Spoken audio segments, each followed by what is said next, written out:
Hi everyone, we are now officially in March. March is a fantastic time of the year.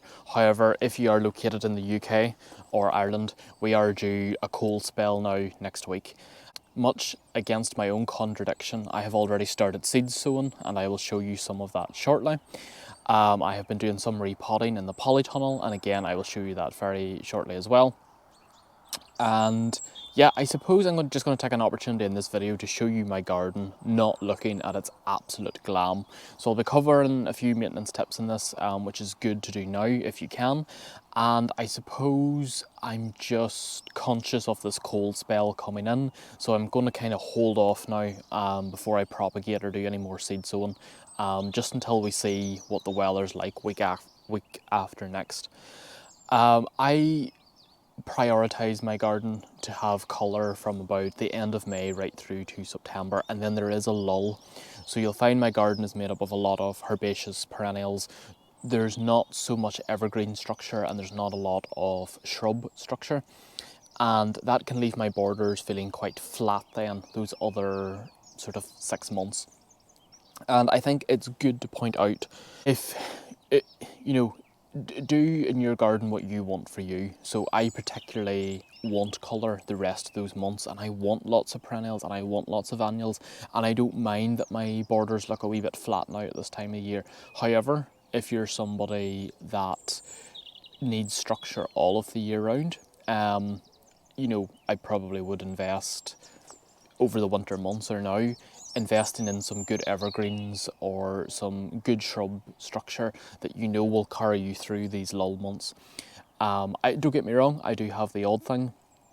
I have a Picea pungens on the island, which is a nice blue conifer, and it sort of gets back contrasted with a beech hedge that runs around the full perimeter here of the property, which is obviously at this time of year in that lovely sort of coppery tone. So I've got that nice blue copper contrast. And as you'll know, recently, just at the start of February there, I put in a new hedge up on the upper level here behind me, and that's going to sort of create a room effect and sort of separate my lawn apart. So I kind of want to have a separate upper lawn now before it continues down into the other lawn in my garden. And also, just unfortunately, with that really severe cold snap in December, I unfortunately lost a couple of plants. Some of them maybe have made it through, so I'll show you that as well. There's some plants that are now covered up under horticultural fleece, and that should hopefully, all been well, take us through this cold snap that's coming in now next week. Okay, so beside me here is this amazing Miscanthus, and this is Miscanthus Morning Light. And I personally love it more at this stage of the year when it's dormant.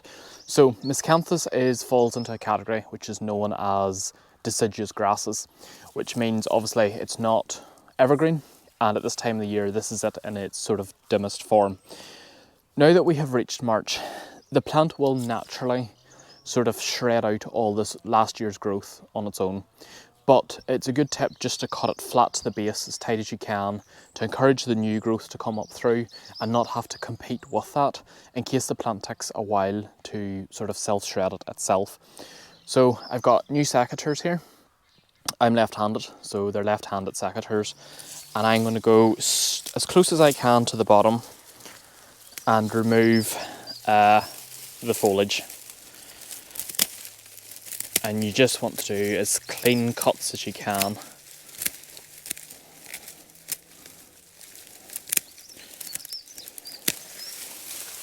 I would recommend also that Miscanthus is very sharp, and you may want to wear gloves as you can cut yourself easily.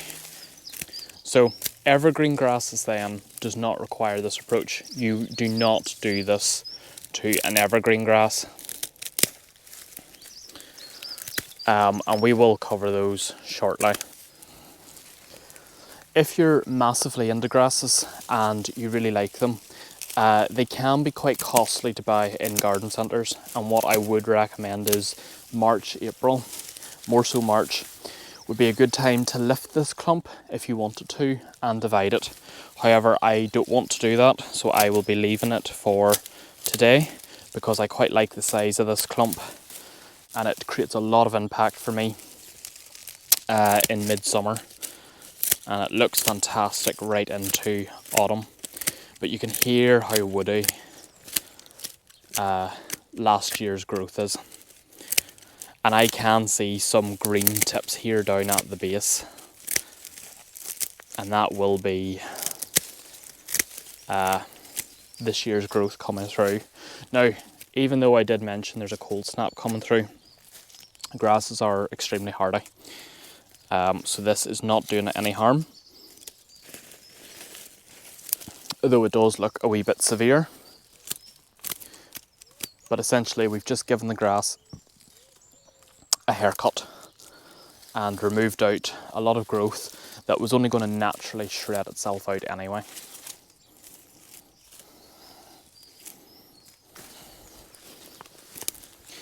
In front of that Miscanthus then is these lovely stems of phlomis.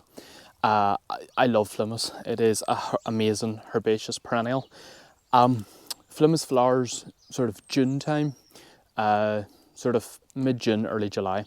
Has these beautiful sort of pale yellow, pastel yellow flowers, and then for the rest of the year it leaves you with these really unusual sort of seed pods up and down the stems.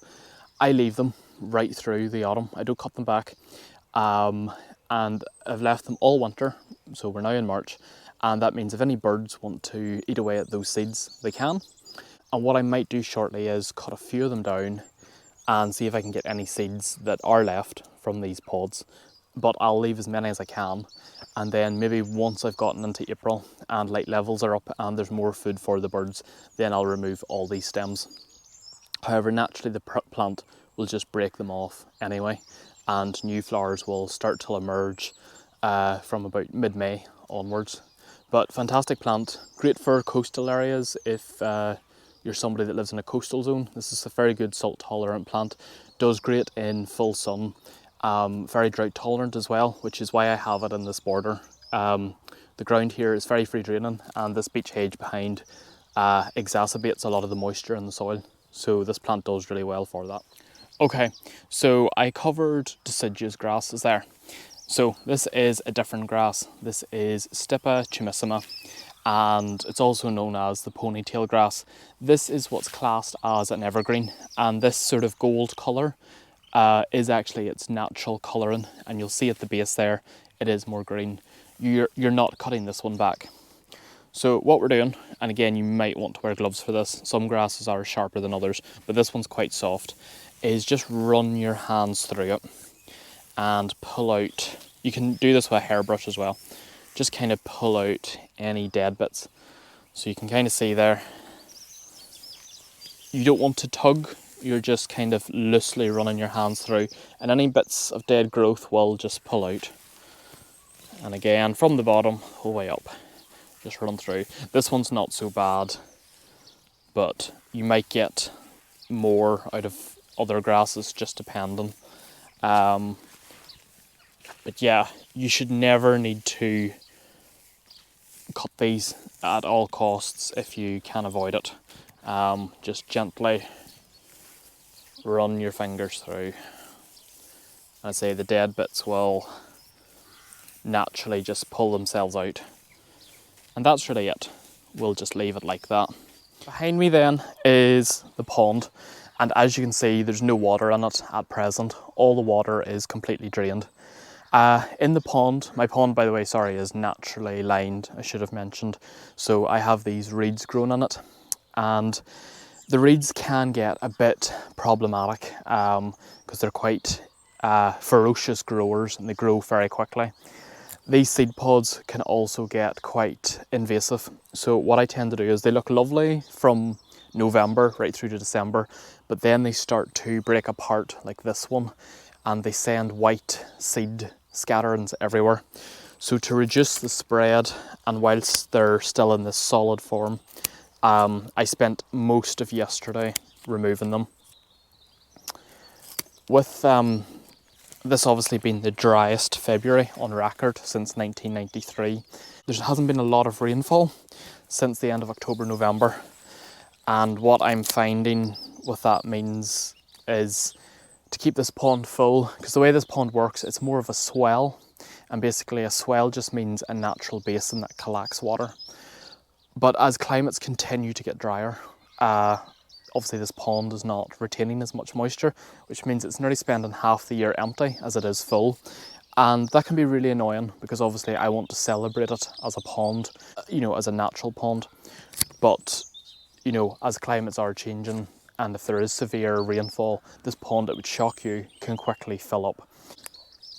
And it's a hard thing to manage, because with weather patterns being so unpredictable, we're going from extreme drought to extreme rainfall. If I didn't have this pond to collect all the water it's collecting, you know, I sometimes wonder, would my borders become really saturated, or would there be ground subsidence? So I have to weigh it up, and I have to say I might just have to tolerate the swell or the pond empty as much as I can enjoy it full. I'm not going to have it every way. Because the island is located in the middle of this area, it's very hard to line. And naturally we wanted it done as a natural basin. So, you know, no plastic required. I wanted this as organic as possible. But we'll see, as time goes on, we're going to have to work through it. I think everybody's going to have to work through climate change together. It'll be interesting to see how things fare out over the next couple of years. Just to the other side of me here is my Angelwing Senecio. Beautiful large silver foliage plant. Has been quite vogue the last couple of years and quite a huge trend within garden retail. It's a plant I initially wasn't going to invest in, because I wasn't particularly sure how hardy it was, given the fact I live in a frost pocket. But as I've mentioned, this border that runs behind my pond, the soil can be so free draining that moisture never holds in it, and in midsummer it bakes and bakes and bakes. So I need plants that tend to be silver, that are good at reflecting light and can tolerate drought, or other drought tolerant plants. And this Senecio has worked wonders for about the last 4 or 5 years. Unfortunately, and I'm not too sure, I think that cold snap December 2022, perhaps has maybe killed it and the 3 others that I have. And I'm really hoping that's not the case, but there's still leaves on it at the moment. So I have it fleeced up, ready for next week, in case the cold snap gets really bad. There is snow due, and to be honest, even in other winters, I would have covered it if I knew that snow was coming. There wasn't actually snow in this area in December that was heavy for any long periods of time, so I didn't think it was that bad, but maybe I just risked it too far this time. So we'll see what happens, but in the meantime, if you have any tender plants or plants that you know might not just pull through as good as others, get them fleeced up. Horticulture fleece, some weights on the corners, just weigh all the fabric down, and hopefully, all been well, you should be covered. I'm up in the greenhouse, and as you can see, much to my own contradiction, I have decided that I was going to start seed sowing anyway, even though I told myself last year and for next year I do not plan to sow seeds until at least the end of March, and yet here we are. Rumour has it the April Fool is the person that sowed their seeds too early. Now, there's no proof to prove that story, but there seems to be, the story of the April Fool seems to span across right through to South America and most of Asia. So perhaps going back in history, as nobody really knows the true origin of the story, that might actually be the case, that you were foolish if you sowed your seed too early. And obviously that would be going back to an era before heat mats, before propagation, before plastic. But anyway, some things have been successful. For example, this is Geranium Maderense, and I got the seeds of this from Craig at Grow Paradise. I will tag his account below. If you're interested in sort of exotic seeds or slightly more unusual plants, that might be a good page to check out. I've had a very good germination rate with these actually. Now these aren't on the heat at the moment. They were on the heat mat just to get them started, and I am conscious that they're maybe slightly too leggy. That's why I pulled them off. For example, this one here is probably at a better stage in growth. It doesn't look too tall.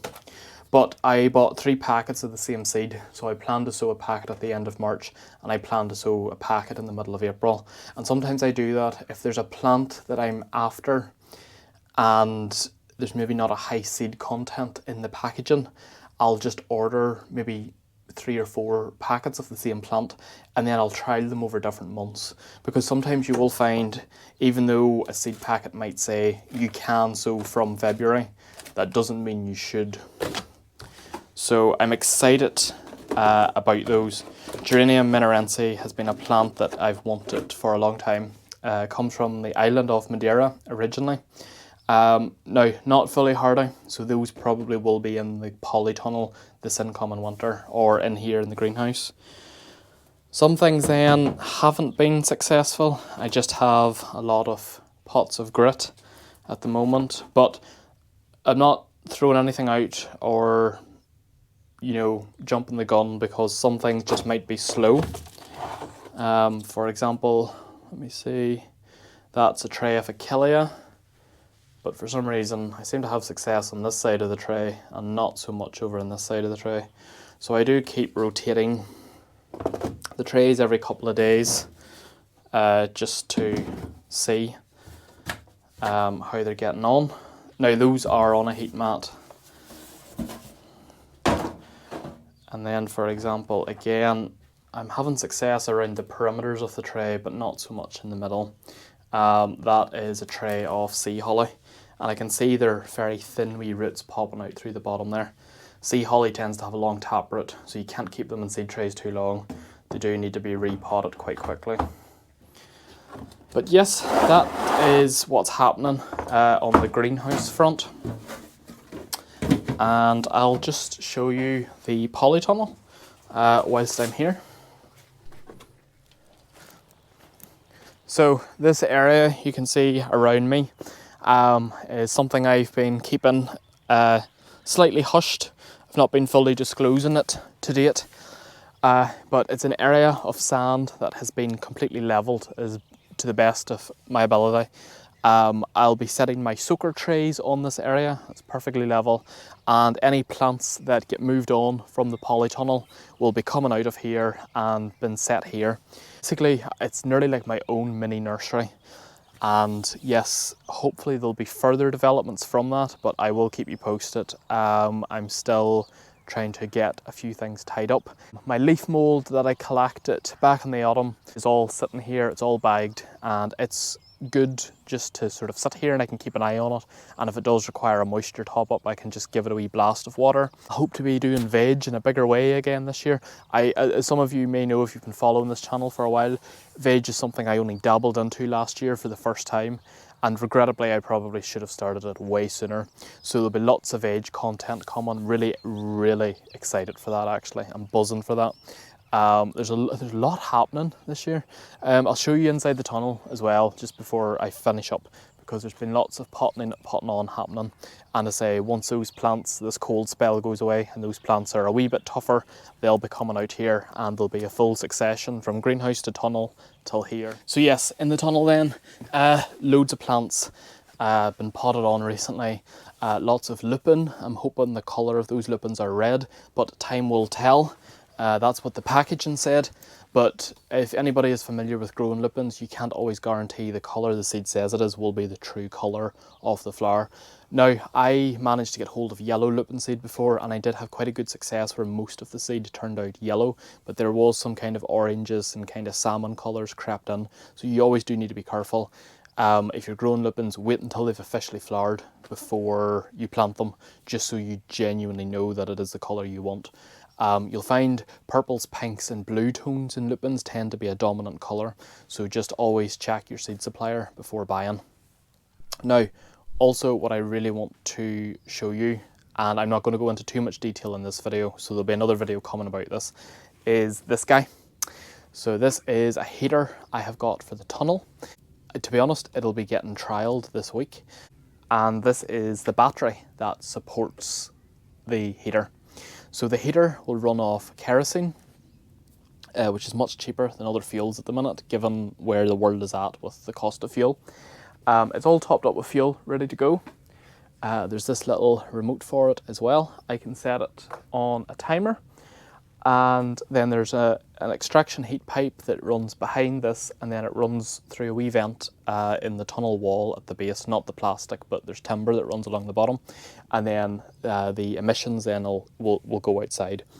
I'm not sure if the camera will pick this up, but this pipe here is where the heat comes out of then. And then the battery is just powering the heater to run. So going forward, I am aiming to be so sustainable that I will have rainwater collection. I will have possibly solar and wind energy consumption for up here. That solar and wind will power this battery. This battery will then power the heaters, and then in the summer it will also power a fan to cool the tunnel down. There will be some shade netting put up as well this year, because that's where I went wrong last year. And then, hopefully all going well, the battery might also power an irrigation system for outside that I showed you previously there.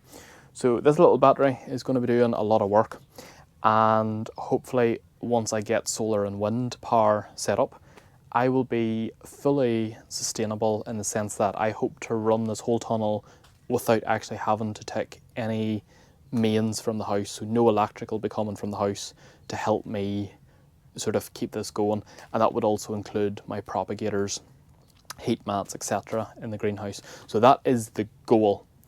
But like I said, I don't want to go into too much detail now because I'm still in the process of setting it up. So please stay tuned for updates on that.